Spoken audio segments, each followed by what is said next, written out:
¿Qué tal? Que tal? Como te chamas? De nombre... Gabriel Salgado e Gabriel Salgado, non ten Non te misterio complicaches ningún, non. máis. Eu pasei da época de poñerme nombres en inglés ni nada deso. Chamo Gabriel Salgado e punto. Cantos anos tes? Pois teño 32, fai dentro dun mes, 33. Que día? O 13 de julio, 13 de xullo. De onde eres? Eu son de Lalín, xa levo un tempo vivindo aquí, porque traballo aquí, pero son de Lalín. Estás empadronado aquí ou en Lalín? Aquí. Como cambiaches a DJ? É que realmente o primeiro que foi DJ na vida, porque empecé con 15 anos. Realmente era o que me chamaba a atención. Daquela non había a moda que hai agora de que todos queríamos ser DJs, non. Pois simplemente indo de vacacións moito, que a miña familia viamos moito ao sur de España, chamaba a atención o tema este. O teu primeiro traballo de DJ? Pois foi en Lalín, un local moi pequeniño para unhas 20 personas, tiña 15 anos, a miña nai iba mal que fora ali, nada, así empecé. A verdad que deixábame poñer un poquinho a música que eu quería. A partir das 3 da mañá tocaba poñer Manolo Escobar, música para xente de 50 anos, bueno. Tiñas un primeiro apodo? Ou xa seguiches con... Empecé sendo DJ Gabri, a secas, era DJ Gabri. Depois dixen, vamos dar un poquinho máis de volta a isto. Tes algún referente? Desde que empecé, a clave foi, para mí, Carl Cox. Viches cousas moi locas algunha vez?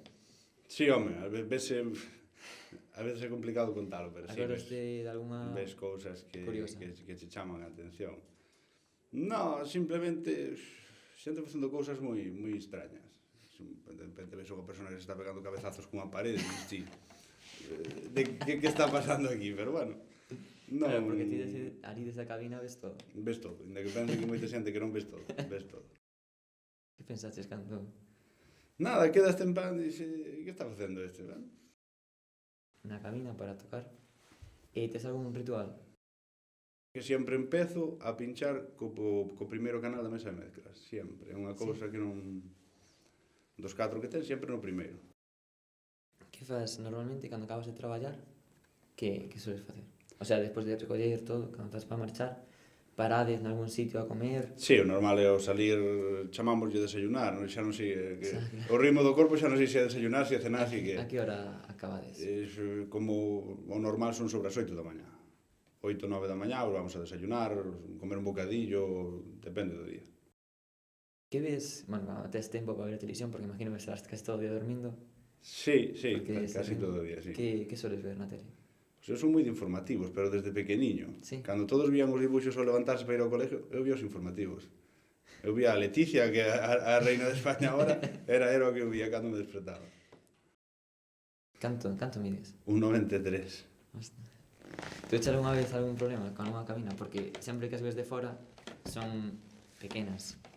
Con todas as cabinas, menos onde estou agora, que é un espacio, ti estiveches, é un espacio amplio, é cómodo. Que pasa? A altura xa non é ideal para mí. Xa, pídeche moi abaixo. Acabas con dolor de espalda, acabas con fisio, e pois, por exemplo, traballei moitos anos en Ordes, en un local pequeniño que chamaba Farmacia, e a cabina eran 2 metros cuadrados como moito, que lo era insufrible.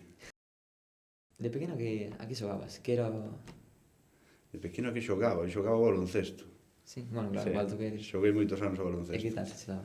Ben, hasta que me lesionei, estuve jodido, a verdade, tuve que parar porque non, ainda a día de hoxe, se fago moito esforzo, se corro un rato largo, as rodillas quedaron tocadas. Que por que utilizas? Eso é un mito. Cando Cando ves a pantalla de Spotify, é do tema Si Don't Give a Fuck, que o que é o videoclip do tema é a pantalla de Spotify. En facultade non temos nin wifi siquiera na cabina. Acabamos a entrevista. Perfecto. Moitas gracias. Un placer a vos. Nada, pues marchamos. Moi ben. Chao.